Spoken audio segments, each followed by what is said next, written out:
Kind of funny that these here have become as popular as they were. They kind of messed up with that movie. It wasn't really what it should have been, what it could have been. It's okay. It's just not great. But part of what made these such a hit, Alvin Schwartz did a great job in his retelling of it. But this guy here, I mean, he's a great artist, but it's just like,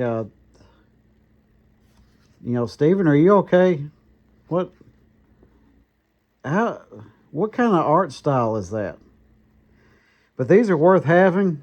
Um, Young adults and stuff like that. I'll say this: my first experience with these uh, was is long ago. They had probably multiple prints by now. This is the bigger print. They had one that was a little shorter than this, and this is the one I started with. I didn't start with this one. I didn't know about this.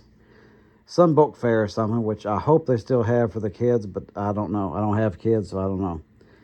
But that was always such a great memory for me. But I got this, and some of the stories, as a kid at least, were so disturbing. I mean, and it's a fun kind. You're going to be okay, but it'll definitely give kids a possibility of some nightmares. Now, one of the things that they've done that, and maybe it'll appeal for some people a little bit better, but they redid these, and I heard that it wasn't as popular. They got a different artist in there, and still worth having. But and it's sad too, because this artist is probably perfectly fine. They're just they just don't have that style that a lot of people equate with it.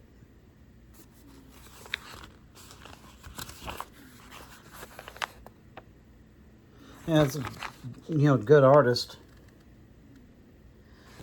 But, it's just some things are just traditional and you just don't want to mess with them. But, just about anything by Alvin Schwartz. In a way, it's kind of like Daniel Cohen as far as that goes. You can just look that name up. And both of them actually did stories that were for little kids, too. So you can kind of start them out with reading. I'd still buy them now. It's funny how it happens as when you're aging. A certain age, you won't buy the little kid ones. Just like there's probably a certain age of an adult or a young adult where you wouldn't buy crayons in a coloring book. And as you get older, it's like, you know what, I miss doing that, I'm going to get it. And there's nothing wrong with it, enjoy your life. But it's kind of this sort of thing. You run across these, and these are probably a little bit easier to find. And they got some interesting consolidated versions of them you can find.